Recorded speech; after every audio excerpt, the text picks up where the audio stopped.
जिस घर में कुछ दिन पहले शादी की खुशियां थी, जिस बेटे ने अपने नए जीवन की शुरुआत की थी, आज उसी घर में बेटे की मौत का मातम है। बेटा नई नवेली बहू के साथ हनीमून पर गया था, लेकिन वहां से बेटे का शव लौटा और बहू अब भी लापता है। यह दर्दनाक दास्तान है इंदौर के राजा रघुवंशी की, जिसकी शादी 11 मई को हुई थी। हनीमून के लिए पत्नी के साथ मेघालय गए थे, लेकिन वहां लापता हो गए। अब पुलिस को सिर्फ राजा का शव मिला है, वो भी क्षत विक्षत अवस्था में।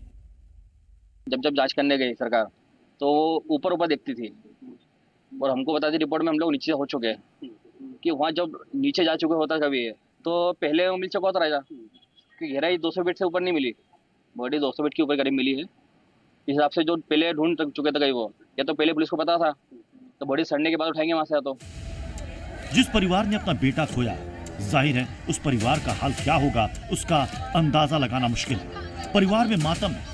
कुछ दिन पहले जिस राजा की बारात में लोग खुशियां मना रहे थे, वो अब राजा की अर्थी उठते देख रो रो कर बेहाल हो रहे हैं।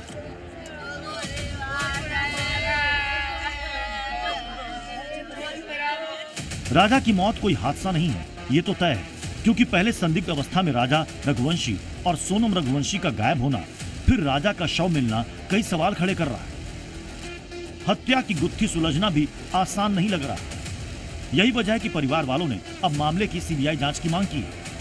हालांकि शिलांग पुलिस अभी वहां सोनम की तलाश और राजा की मौत की सुराग तलाशने में जुटी हुई है।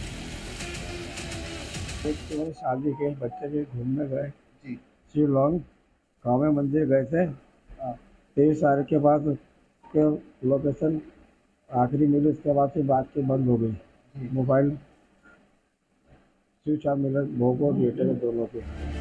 राजा रघुवंशी और सोनम रघुवंशी शादी के बाद 20 मई को हनीमून के लिए शिलांग गए थे।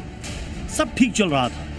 अचानक से 23 मई से दोनों रहस्यमय ढंग से लापता हो गए। 11 दिनों से दोनों की तलाश लगातार की जा रही थी, जिसमें अब राजा रघुवंशी की लाश मिली। पुलिस ने घटनास्थल से एक महिला की सफेद शर्ट, पेंट्रा 40 की एक पट्टी, वीवो मोबाइल फोन की LCD स्क्रीन का एक हिस्सा और मृतक की कलाई से स्मार्ट घड़ी जब्त की है। राजा रघुवंशी की पोस्टमार्टम रिपोर्ट भी आ गई, जिसमें खुलासा हुआ है कि ट्रांसपोर्ट कारोबारी की हत्या धारदार हथियार से की गई है।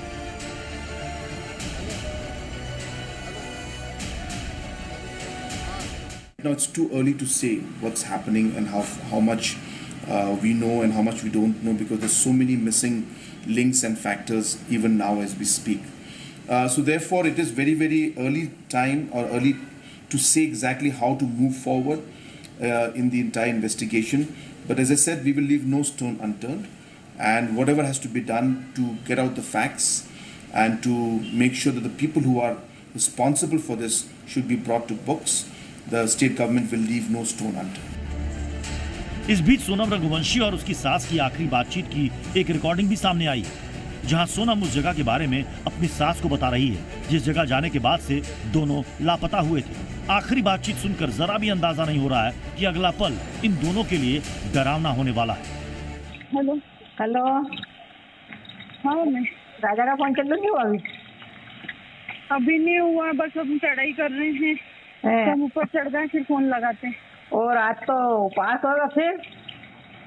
मेरा तो उपास है ना, मेरे को 2-3 बार बोल दिया। हाँ? मैं घूमने के चक्कर में अपनी 11 थोड़ी तोड़ूंगी। वही तो कह रही, मैं अभी फरियाद बना रही तो मेरे को एकदम से याद आ गई कि आज तो मेरे बहू का उपास वापस।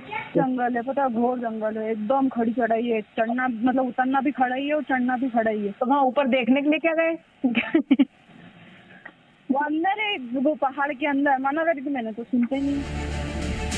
इस पूरे मामले में कई सवाल हैं, जिनके जवाब अब भी बाकी हैं। वो ये कि क्या किसी प्लानिंग के तहत राजा की हत्या की गई? आखिर हत्या के पीछे मकसद क्या था?